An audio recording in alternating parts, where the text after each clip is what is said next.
ബിസ്മില്ലാഹി അൽഹംദുലില്ലാഹി അസ്സലാത്തു വസ്സലാമു അലാ റസൂലില്ലാഹി വഅലാ ആലിഹി വഅസ്ഹാബിഹി അജ്മഈൻ അമ്മാ ബഅദ്. സഹോദരങ്ങളെ, അള്ളാഹു നമ്മെ അനുഗ്രഹിക്കുമാറാവട്ടെ. ആമീൻ.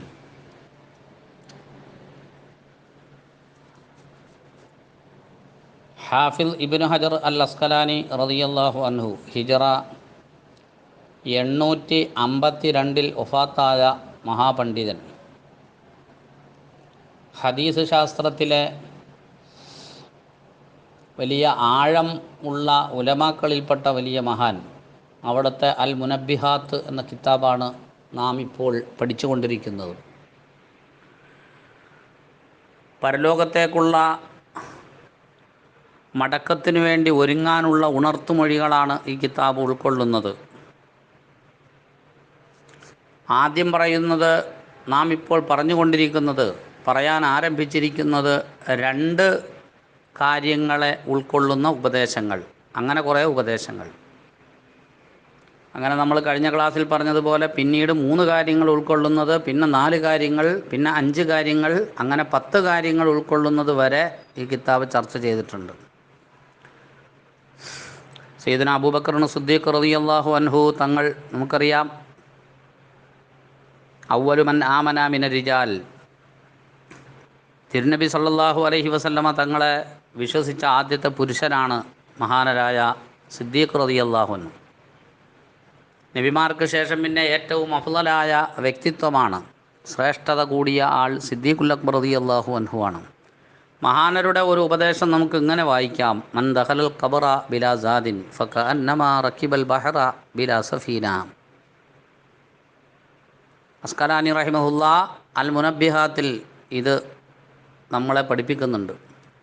ആരെങ്കിലും ഖബറിലേക്ക് പോയത് ബിലാ സാദിൻ, വേണ്ട ഭക്ഷണം കയ്യിലില്ലാതെയാണ് പോയതെങ്കിൽ, ഖബറിലേക്ക് പോകുമ്പോൾ ആവശ്യമുള്ള ഭക്ഷണം കയ്യിലുണ്ടാകണം. സാദ് എന്ന് പറഞ്ഞാൽ യാത്രക്കാരൻ കരുതുന്ന ഭക്ഷണം. അതില്ലാതെയാണ് പോയതെങ്കിൽ ഫകഅന്നമാ റക്കിബൽ ബഹറ ബിലാ സഫീനത്തിൻ, ഒരാൾ കടലിലേക്ക് ഇറങ്ങുകയാണ്. ആഴമുള്ള കടൽ, തിരമാലകൾ അലയടിക്കുന്ന കടൽ, അതിലേക്കൊരാൾ ഇറങ്ങുക. പക്ഷേ അയാൾക്ക് കടലിലേക്ക് പോകാനുള്ള കപ്പലൊന്നുമില്ല, വഞ്ചിയില്ല, ബോട്ടില്ല. പിന്നെ വെറുതെ അങ്ങോട്ട് ഇറങ്ങുക കടലിലേക്ക്. അതുപോലെ ഇരിക്കും സാദില്ലാതെ ഖബറിലേക്ക് പോയവർ. സാദ് എന്ന് പറയുമ്പോൾ നമുക്കറിയാം, ഖബറിലേക്ക് പോകുമ്പോൾ നമ്മുടെ കയ്യിൽ ഉണ്ടാകേണ്ട കുറേ സാദുണ്ട്, കുറേ മുന്നൊരുക്ക വസ്തുക്കൾ, ഭക്ഷണ സാധനങ്ങളുണ്ട്. അത് പടച്ചവൻ്റെ ഇത്വാഅത്താണ്. ദുനിയാവിൽ ജീവിക്കുന്ന ഏതൊരാളും റബ്ബിന് വഴിപ്പെട്ട് ജീവിക്കണം. ആ റബ്ബിനുള്ള വഴിപ്പാടില്ലാത്തവൻ ഖബറിലേക്ക് പോകുമ്പോൾ അവൻ്റെ കയ്യിൽ സാദില്ല, അഥവാ ഭക്ഷണമില്ല, യാത്രാ ഭക്ഷണമില്ല. അപ്പോൾ അവൻ കപ്പലില്ലാതെ കടലിലേക്ക് ചാടിയവനെ പോലെയാണ്. സിദ്ദീഖുൽ അക്ബർ റളിയല്ലാഹു അൻഹു പറയുന്നു, ആ ഖബറിലേക്ക് പോകുന്നത് എപ്പോഴാണെന്ന് ആർക്കും പറയാനറിയില്ലല്ലോ. എറണാകുളത്തെ കളമശ്ശേരിയിലെ അബ്ദുറഹീം എന്നു പേരുള്ള ദീനിൻ്റെ രംഗത്ത് പ്രവർത്തിക്കുന്ന ഒരു ചെറുപ്പക്കാരൻ മിനിയാന്ന് ഞായറാഴ്ച രാത്രി പൊതുപരിപാടികളിലൊക്കെ പങ്കെടുത്തു. പൊതുപരിപാടിയിൽ സ്വാഗതം പറഞ്ഞു. ഇന്നലെ രാത്രി 9 മണിക്ക് ആ വ്യക്തി ഖബറിലാണ് ഉള്ളത്. ഖബറിൽ ചെറുപ്പക്കാരനാണ്. അള്ളാഹു അദ്ദേഹത്തിന് പുറത്തു കൊടുക്കട്ടെ, കുടുംബത്തിന് സമാധാനം നൽകട്ടെ. പാലക്കാട് ജില്ലയിലെ മാട്ടായ പള്ളിയിൽ ഒരുപാട് വർഷങ്ങളായിട്ട് മുഅദ്ദിനായി സേവനം ചെയ്യുന്ന ഷൗക്കത്ത് മുസ്ലിയാർ എന്ന ഉസ്താദ് സാധാരണ പോലെ ലീവിന് നാട്ടിൽ പോയി. ഇന്ന് രാവിലെ ഉച്ചയുടെ മുമ്പ് ആ പണ്ഡിതൻ്റെ ശരീരം, ആ പണ്ഡിതനെ ഖബറടക്കപ്പെടുന്നു. ഖബറിലേക്ക് ആരെങ്കിലും പോകുമ്പോൾ അവൻ്റെ കയ്യിൽ സാദ് വേണം. ആ പണ്ഡിതന്, ആ ഉസ്താദിന് അള്ളാഹു പുറത്തു കൊടുക്കട്ടെ, അള്ളാഹു പുറത്തു കൊടുക്കുമാറാവട്ടെ. അള്ളാഹു അദ്ദേഹത്തിന് വിശാലമായ മഗ്ഫിറത്തും മർഹമത്തും നൽകട്ടെ. നമ്മിൽ നിന്ന് പിരിഞ്ഞു പോയവർക്കെല്ലാം അള്ളാഹു നൽകുമാറാവട്ടെ. ഉമർ റളിയല്ലാഹു അൻഹു പഠിപ്പിച്ച മറ്റൊരു ഉപദേശം കാണാം: ഇസ്സുദ്ദുന്യാ ബിൽ മാലി വ ഇസ്സുൽ ആഖിറതി ബിസ്വാലിഹിൽ അഅമാൽ. ദുനിയാവിൻ്റെ ഇസ്സത്ത് മുതൽ കൊണ്ടാണ്, ആഖിറത്തിൻ്റെ ഇസ്സത്ത് മുതൽ കൊണ്ടല്ല, സൽക്കർമ്മങ്ങൾ കൊണ്ടാണ്. ഇസ്സത്ത് എന്ന് പറയുമ്പോൾ നമുക്കറിയാം അന്തസ്, അഭിമാനം, യോഗ്യത, ഉന്നതി. ദുനിയാവിൽ ഒരാൾക്ക് വലിയ അന്തസ്സുണ്ടാകണമെങ്കിൽ അവൻ്റെ കയ്യിൽ സമ്പത്ത് വേണം. സമ്പത്തുള്ളവരെയാണ് വലിയ അന്തസ്സുള്ളതായി പരിഗണിക്കപ്പെടുന്നത്. അത് ദുനിയാവിൽ അങ്ങനെയാണ്. എന്നാൽ പരലോകത്തെത്തുമ്പോൾ ഒരാൾക്ക് അന്തസ്സ് വേണമെങ്കിൽ അവന് വേണ്ടത് എന്തല്ല, അവൻ്റെ കയ്യിൽ ഒരുപാട് പണമുള്ള പണക്കാരനാണ് എന്നതല്ല.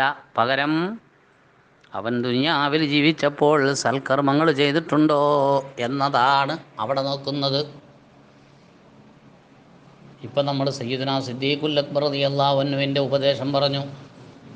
പിന്നീട് നമ്മുടെ നേതാവാണല്ലോ മഹാനായ സയ്യിദുനാ ഉമർ ഇബ്നുൽ ഖത്താബ് റളിയല്ലാഹു അൻഹു, അവിടുത്തെ ഉപദേശവും പറഞ്ഞു. ഇനി നമ്മൾ അടുത്ത ഇസ്ലാമിക സമൂഹത്തിൻ്റെ അടുത്ത നേതാവ്, അമ്പിയാക്കൾക്ക് ശേഷമുള്ള നേതാക്കൾ സഹാബാക്കളാണ്. ആ സഹാബാക്കളിലെ ഏറ്റവും വലിയ രണ്ട് നേതാക്കളെ പറഞ്ഞു. ഇനി മൂന്നാമത്തെ നേതാവ് സയ്യിദുനാ ഉസ്മാൻ ഇബ്നു അഫ്ഫാൻ റളിയല്ലാഹു അൻഹു.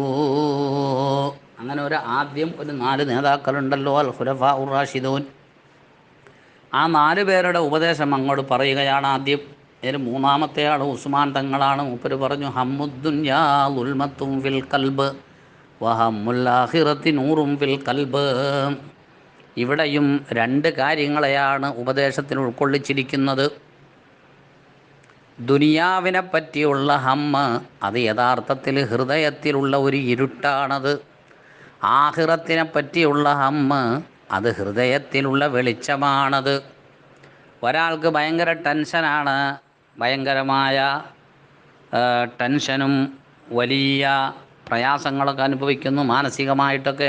ദുനിയാവിലുള്ള എന്തൊക്കെയോ കാര്യങ്ങളെ പറ്റിയിട്ട് ആലോചിച്ചിട്ട്, ദുനിയാവിലെ എന്തൊക്കെയോ മുതൽ സമ്പാദിക്കുന്നതിലുണ്ടാകുന്ന ചില ബുദ്ധിമുട്ടും പ്രയാസങ്ങളൊക്കെ ആലോചിച്ചിട്ട് മൂപ്പർക്ക് ഭയങ്കര ടെൻഷനാണ്. ഒരാൾക്ക് ദുനിയാവിൻ്റെ ഹബ്ബാണ്, ദുനിയാവിനെ പറ്റിയുള്ള വലിയ ചിന്താഗതികളാണ്. അത് യഥാർത്ഥത്തിൽ ഹൃദയത്തിൻ്റെ ഇരുട്ടാണത്. ആ ഹൃദയം ഇരുൾമുറ്റിയതാണ്. എന്നാൽ വേറെ ഒരാളുണ്ട്, മൂപ്പർക്ക് ദുനിയാവിൻ്റെ കാര്യത്തിലൊന്നും അങ്ങനെ യാതൊരുവിധ ടെൻഷനുമില്ല. അതിലത്രമാത്രം കാര്യമായ ഒരു ചിന്താഗതിയുമില്ല, വലിയ പ്രസക്തമായിട്ടത് കാണുന്നുമില്ല. പിന്നെ ആഖിറത്തെപ്പറ്റിയാണ് ചിന്ത. ആഖിറത്തെപ്പറ്റി ആ ഒരു ഹമ്മ അത് ഹൃദയത്തിൻ്റെ പ്രഭയാണത്. ഹൃദയത്തിൽ പ്രഭയാണത്, നൂറാണത് ആ ചിന്ത, ആഖിറത്തെപ്പറ്റിയുള്ള ചിന്ത. അതുകൊണ്ടാണ് ആ പ്രഭ നേടിയവരാണ് അള്ളാഹുവിൻ്റെ ഔലിയാക്കളായ മഹത്തുക്കൾ. അവരിങ്ങനെ ആഖിറത്തെപ്പറ്റി ആലോചിക്കുന്നത്. ഒരാൾ ദുന്യവിയായ കാര്യങ്ങളിൽ, അനിവാര്യമായ കാര്യങ്ങളിലൊക്കെ ബന്ധപ്പെടുന്നു. കാരണം ദുന്യാവിൽ ജീവിക്കണമല്ലോ. പക്ഷേ ദുന്യാവിലങ്ങനെ ജീവിക്കുമ്പോഴും ആഖിറത്തെ മറന്നിട്ടില്ല. ആഖിറത്തിനെ പറ്റിയുള്ള വലിയ ചിന്താഗതിയും ടെൻഷനൊക്കെ അയാൾക്കുണ്ട്. അപ്പോൾ ഈ പറഞ്ഞ നൂറ് അയാളുടെ ഹൃദയത്തിലുണ്ടാകും, പ്രകാശമുണ്ടാകും, പ്രഭയുള്ള കൽബാകും. സയ്യിദുനാ അലി ഇബ്നു അബീ ത്വാലിബ് റളിയല്ലാഹു അൻഹു മഹാനരുടെ ഉപദേശം നമുക്കിങ്ങനെ വായിക്കാം. മൻ കാന ഫീ ത്വലബിൽ ഇൽമി കാനത്തിൽ ജന്നത്തു ഫീ ത്വലബി. ഒരാൾ ഇൽമിൻ്റെ തേട്ടത്തിലാണ് ഉള്ളതെങ്കിൽ, ഇൽമിൻ്റെ തേട്ടത്തിലാണ് ഒരാളുള്ളത്, അതല്ലേ മുത്തഅല്ലിമീങ്ങൾ. അവരിങ്ങനെ ഇൽമു പഠിച്ചുകൊണ്ടിരിക്കുക, ഇൽമിൻ്റെ പഠനമാണ് അവർ നടത്തിക്കൊണ്ടിരിക്കുന്നത്. ആലിമീങ്ങളൊക്കെ പഠിക്കുകയാണ്, മുത്തഅല്ലിമീങ്ങളൊക്കെ പഠിക്കുകയാണ്. അങ്ങനെ പഠനത്തിലാകുമ്പോൾ കാനത്തിൽ ജന്നത്തു ഫീ ത്വലബിഹി, അവനെ തേടും ആര്? സ്വർഗം. സ്വർഗം അവനെ ഇങ്ങനെ അന്വേഷിക്കും. എവിടെയാണവൻ? സ്വർഗത്തിലേക്ക് വേണം അവനെ. എന്നാൽ വമൻ കാന ഫീ ത്വലബിൽ മഅസിയത്തി കാനത്തിന്നാറു ഫീ ത്വലബിഹി. വേറൊരാളുണ്ട്, അയാൾ തെമ്മാടിത്തത്തെ തേടിക്കൊണ്ട് നടക്കുകയാണ്. മോശം ചെയ്യാൻ എന്താണ് സാഹചര്യം, എങ്ങനെയാണത് പറ്റുക എന്ന അതിൻ്റെ അന്വേഷണത്തിലാണ് ഒരാളുള്ളത്. മഅസിയത്തിൻ്റെ അന്വേഷണത്തിലാണുള്ളത്. എങ്കിൽ അവനെ തേടും ആര്? നരകം. അവൻ്റെ തേട്ടത്തിൽ, അവനെ അന്വേഷിക്കുന്നതിലാണ് നരകമുള്ളത്. ഈ പറഞ്ഞ ആളെ അപ്പോൾ ഇൽമ് അൽ ഇൽമ എന്നാ പറഞ്ഞത്, മനസ്സിനെ മാറ്റം വരുത്തുന്ന, മനസ്സിന് സംസ്കരണം നടത്തുന്ന, ആത്മസംസ്കരണം നടത്തുന്ന ഇൽമ്, ആ രീതിയിൽ ഉൾക്കൊള്ളുന്ന ഇൽമ്. ആ ഇൽമിനെ ഒരാൾ തേടുന്നു, പഠിക്കുന്നു, അന്വേഷിക്കുന്നു, അതനുസരിച്ച് ജീവിക്കുന്നു എങ്കിൽ അവനെ തേടുന്നത് സ്വർഗമാണ്. അപ്പോൾ ഇൽമിൻ്റെ വില ചെറുതല്ല. നമ്മൾ ഇങ്ങനെയുള്ള സംവിധാനങ്ങളിൽ, ഗ്രൂപ്പുകളിലൊക്കെ ചേർന്നത് ഇൽമു പഠിക്കാനാണ്. റബ്ബ് സ്വീകരിക്കട്ടെ, റബ്ബ് സ്വീകരിക്കുമാറാവട്ടെ. ഖുലഫാഉർ റാഷിദീങ്ങളായ ആദ്യത്തെ 4 മഹാന്മാരായ സ്വഹാബാക്കൾ, അവരുടെ ഉപദേശങ്ങൾ നമ്മളിതിൽ പറഞ്ഞു കഴിഞ്ഞു. റബ്ബ് കബൂലാക്കട്ടെ.